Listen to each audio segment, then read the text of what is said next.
Salut tout le monde et bienvenue dans notre Deep Dive. On plonge aujourd'hui dans un sujet assez brûlant. Ah oui. L'évolution des relations entre la France et l'Afrique, suite aux déclarations, disons, controversées d'Emmanuel Macron. Ah oui, des déclarations qui ont fait couler beaucoup d'encre et créé pas mal de remous, surtout au Sahel. Exactement. Pour décortiquer tout ça, on s'appuie sur les analyses de Nyagal Bagayoko, une pointure en matière de sécurité et de politique africaine. Une référence, absolument. Et justement, elle dirige l'African Security Sector Network. Oui. Ces analyses nous aident à comprendre pourquoi certains dirigeants comme Idriss Déby au Tchad ou Ousmane Sonko au Sénégal ont réagi avec autant de virulence aux propos de Macron. Alors, justement, décortiquons. Qu'a dit Macron pour provoquer une telle réaction ? Selon Bagayoko, il ne s'agissait pas d'une stratégie de pression diplomatique délibérée, plutôt d'une maladresse, un faux pas de la part du président français. Ce qui est intéressant, c'est que Macron a ensuite tenté de clarifier ses propos, mais ça n'a fait qu'ajouter à la confusion. Eh bien, il ciblait apparemment les régimes militaires du Sahel, tout en essayant de maintenir de bonnes relations avec des pays comme le Sénégal et le Tchad. On a l'impression qu'il navigue à vue dans un contexte très complexe, et ce manque de clarté passe mal. On peut se demander s'il s'agit d'ambiguïté stratégique ou d'une véritable difficulté à gérer une situation aussi délicate. Tout à fait, et c'est une question que beaucoup se posent. D'autant plus que cette situation s'inscrit dans un contexte de retrait des forces françaises du Sahel. Et là aussi, les réactions sont mitigées. Justement, parlons-en de ce retrait. Comment les pays africains ont-ils vécu ? Le retrait a créé une sorte de tableau fracturé. Le Sénégal et le Tchad affirment avoir pris la décision de manière indépendante, tandis que la Côte d'Ivoire et le Gabon maintiennent une certaine présence française. Donc une situation assez hétérogène. Absolument. Ce qui est frappant, c'est le décalage entre le discours français et la perception africaine de ce retrait. La France le présente comme une décision concertée, mais pour beaucoup de pays africains, c'est perçu comme un abandon. Et ce décalage alimente forcément la méfiance. On imagine que le contexte historique et les blessures du passé ne facilitent pas la communication. Tout à fait. Et c'est là que le style de Macron entre en jeu. Nyagal Bagayoko souligne un manque de finesse diplomatique de la part de la France. Un style de communication trop direct, trop peu adapté à la complexité des relations franco-africaines. En quoi ce style pose-t-il problème ? Macron, on l'est, est connu pour son franc-parler, son style direct et parfois abrupte.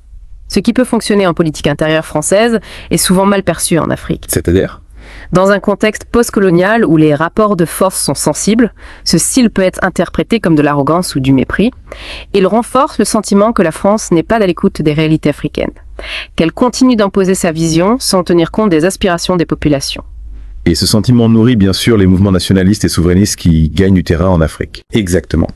On assiste à une remise en question profonde du rôle de la France sur le continent. Le retrait du Sahel, même s'il a été amorcé après le deuxième coup d'État au Mali, est perçu par certains comme un aveu d'échec de la part de la France. C'est vrai que malgré l'engagement français, on a l'impression que la situation sécuritaire ne s'est pas vraiment améliorée au Sahel. Effectivement. Ce qui est inquiétant, c'est que face à cet échec relatif de la France et de la communauté internationale, d'autres puissances comme la Russie ou la Chine s'engouffrent dans la brèche. On voit bien que la France est perçue comme une puissance en déclin sur le continent et que les pays africains n'hésitent plus à diversifier leurs partenariats. Absolument. Les dirigeants africains, sous la pression de leurs opinions publiques, remettent en question la légitimité de la France comme partenaire privilégié. L'Afrique cherche à s'affranchir de la tutelle des anciennes puissances coloniales et à tracer sa propre voie. C'est une nouvelle ère qui s'ouvre avec de nouveaux acteurs sur l'échiquier africain. Tout à fait. On observe une diversification des partenariats avec des pays comme la Turquie, l'Iran ou l'Inde. L'Afrique veut s'affirmer sur la scène internationale et la France doit s'adapter à cette nouvelle donne. Face à ce constat que préconise Nyagal Bagayoko. Elle insiste sur la nécessité pour la France de repenser en profondeur sa politique africaine.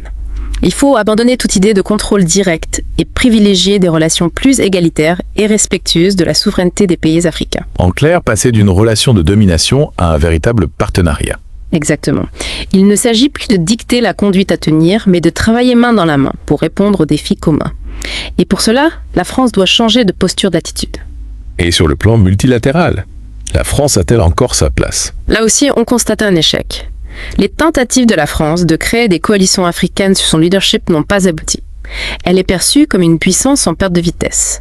Même ses partenaires européens comme l'Allemagne préfèrent agir de manière plus indépendante. Ce qui renforce l'impression d'une France isolée en décalage avec les réalités africaines. Oui, et c'est là que le bas blesse. Les déclarations de Macron ne font que creuser le fossé entre la France et ses partenaires africains. Alors comment la France peut-elle espérer renouer le dialogue et rebâtir la confiance? La suite au prochain épisode. On se retrouve très vite pour explorer les pistes de solutions et dessiner le contour d'un nouveau partenariat entre la France et l'Afrique. On a vu dans la première partie que la France avait du pain sur la planche pour reconstruire une relation saine et durable avec l'Afrique. Mais concrètement, par où commencer ? Comment passer de cette posture de puissance tutélaire un peu à l'ancienne à celle d'un partenaire à part entière respectueux des choix et des aspirations des pays africains ? Oui, c'est la grande question. Heureusement, Nyagal Bagayoko propose des pistes intéressantes. Elle insiste notamment sur l'importance de mieux comprendre les dynamiques locales. La France a souvent été accusée d'imposer ses vues, ses solutions, sans tenir compte des réalités du terrain, des besoins et des priorités des populations locales. Ce qui peut être perçu comme une forme d'ingérence, voire de néocolonialisme. Exactement. Pour regagner la confiance, la France doit faire preuve d'humilité, d'écoute et d'empathie. S'appuyer sur l'expertise des acteurs locaux, soutenir les initiatives qui émanent du continent, respecter les choix souverains des États africains, bref, passer d'une logique de donneur d'ordre à une logique de co-construction. C'est-à-dire, Il ne s'agit plus de dicter la conduite à tenir, mais de travailler main dans la main en partenariat pour répondre aux défis communs. Un peu comme un architecte qui, au lieu d'imposer ses plans, collabore avec les futurs habitants pour concevoir une maison qui correspond vraiment à leurs besoins et à leurs envies. une image parlante. Et sur le plan économique, on sait que les relations économiques sont souvent au cœur des tensions entre la France et l'Afrique. Comment la France peut-elle évoluer sur ce point ? Là encore, Nyagal Bagayoko plaide pour un modèle économique plus juste et plus équilibré. L'Afrique ne doit pas être perçue comme un simple réservoir de matières premières ou un marché captif pour les entreprises françaises. C'est-à-dire qu'il faut aller au-delà de la simple exploitation des ressources. Absolument. Il faut encourager les investissements qui créent de la valeur localement, qui favorisent le transfert de technologies, la formation des populations locales et qui contribuent au développement durable. Des investissements qui profitent à tous en somme. Exactement. On parle souvent de partenariat gagnant-gagnant, mais c'est plus qu'un simple slogan. La France a tout intérêt à soutenir l'émergence d'une Afrique prospère et stable. C'est un enjeu crucial pour la sécurité et la prospérité de tous en France comme en Afrique. Et il est clair que la France doit s'adapter à un contexte géopolitique en pleine mutation. Les pays africains ont aujourd'hui d'autres options, d'autres partenaires potentiels. Oui, la France n'a plus le monopole des relations avec l'Afrique. C'est une nouvelle donne géopolitique avec des puissances comme la Chine, la Russie, la Turquie ou encore l'Inde qui sont très actives sur le continent. La concurrence est rude. Effectivement, et pour rester dans la course, la France doit proposer une offre attractive, une offre basée sur le respect, la solidarité et le partage des bénéfices, un partenariat sincère et authentique, pas une relation clientéliste ou néocoloniale. Un véritable changement de paradigme. Mais au-delà des discours, comment la France peut-elle concrètement démontrer sa volonté de construire un nouveau partenariat avec l'Afrique ? C'est là que les actes comptent plus que les paroles. On peut parler de nouvelle approche de partenariat d'égal à égal, mais si les actes ne suivent pas, si la France continue de s'ingérer dans les affaires intérieures des pays africains, si elle continue de soutenir des régimes autoritaires par intérêt économique, alors le fossé ne fera que se creuser. Il faut donc une véritable rupture avec les pratiques du passé. Exactement. Et pour cela, il faut aussi reconnaître les erreurs du passé, notamment les injustices commises pendant la période coloniale. Des excuses officielles de la part de la France. Oui, c'est un premier pas indispensable pour restaurer la confiance. Comme l'a fait l'Allemagne avec la Namibie par exemple, en reconnaissant le génocide commis au début du X siècle. Ce n'est pas facile, c'est douloureux, mais c'est nécessaire pour avancer. Un acte symbolique fort qui permettrait peut-être de tourner la page et d'ouvrir un nouveau chapitre dans les relations franco-africaines. Tout à fait. Il faut aussi repenser la coopération militaire, qui est un sujet très sensible. La France doit intervenir uniquement à la demande des États africains, dans le cadre d'opérations multilatérales avec un mandat clair de l'ONU et en s'assurant que ces interventions bénéficient réellement aux populations locales. Fini les interventions unilatérales et les opérations secrètes. Absolument. La France doit agir comme un partenaire fiable et respectueux, pas comme une puissance néocoloniale qui dicte sa loi. Il faut plus de transparence, plus de dialogue, plus d'écoute. Un changement de posture radical s'impose. Oui, et cela demande du courage, de l'humilité et de la lucidité. La France doit accepter de composer avec des partenaires qui n'hésitent plus à affirmer leur indépendance, leurs propres ambitions et leur propre vision du monde. L'Afrique est en marche et la France ne peut pas se permettre de rester à la traîne. On se retrouve dans la troisième partie pour explorer plus en détail les alternatives possibles pour l'avenir des relations franco-africaines. Restez avec nous, on parlera notamment des initiatives prometteuses portées par la société civile, des nouvelles formes de coopération économique et du rôle crucial de la jeunesse dans la construction d'un nouveau partenariat entre la France et l'Afrique. On a beaucoup parlé des erreurs du passé, des défis à relever, mais je voudrais terminer sur une note d'espoir. La relation entre la France et l'Afrique est à la croisée des chemins, c'est vrai. Mais il y a un énorme potentiel de transformation, de renouveau. Et comment concrétiser ce potentiel ?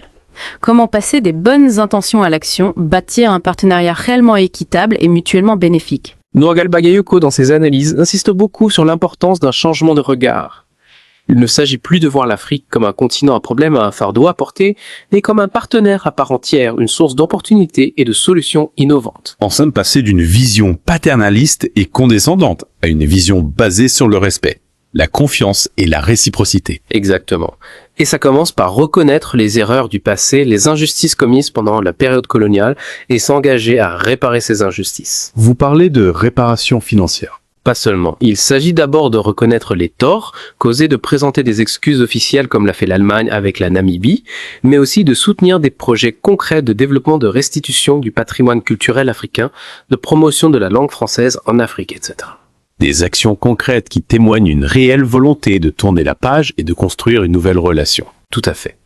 Et sur le plan économique, il faut aller au-delà des modèles traditionnels d'aide au développement, souvent perçus comme une forme de charité ou de dépendance. Vers quoi s'orienter alors ? Il faut encourager les investissements responsables qui profitent aux populations locales, qui créent des emplois, qui favorisent le transfert de technologies et l'émergence d'un tissu économique local dynamique. On parle beaucoup d'entrepreneuriat, d'innovation, de technologie numérique comme moteur de développement en Afrique. Est-ce que la France peut jouer un rôle dans ce domaine ? Absolument. La France a un savoir-faire reconnu dans de nombreux domaines comme l'énergie renouvelable, l'agriculture durable, la santé et l'éducation.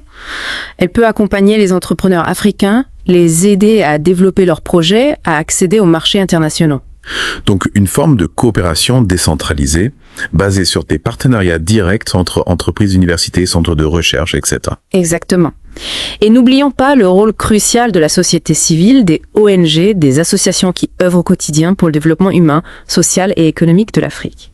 La France doit-elle soutenir davantage ces acteurs ? Oui, absolument. Il faut encourager les initiatives citoyennes, les projets portés par la société civile, qui sont souvent plus proches des réalités du terrain, des besoins des populations. Et la jeunesse africaine, quel rôle peut-elle jouer dans cette transformation des relations franco-africaines ? La jeunesse africaine est une force incroyable porteuse d'espoir, d'innovation et de créativité. Il faut lui donner la parole, l'écouter, la soutenir dans ses projets. Faciliter les échanges, la mobilité, l'accès à l'éducation et à la formation. Créer des ponts entre les jeunes générations françaises et africaines en somme. Oui, c'est essentiel pour construire un avenir commun basé sur la compréhension mutuelle, le respect des différences et la solidarité. La relation entre la France et l'Afrique est à un tournant, c'est vrai, mais il est encore temps d'écrire une nouvelle page. Une page plus juste, plus équitable, plus humaine. Un message d'espoir, et on en a bien besoin. Merci beaucoup pour ces analyses éclairantes et stimulantes, chers auditeurs. J'espère que cette plongée dans les relations franco-africaines vous aura donné matière à réflexion. On se retrouve très bientôt pour un nouveau Deep Dive.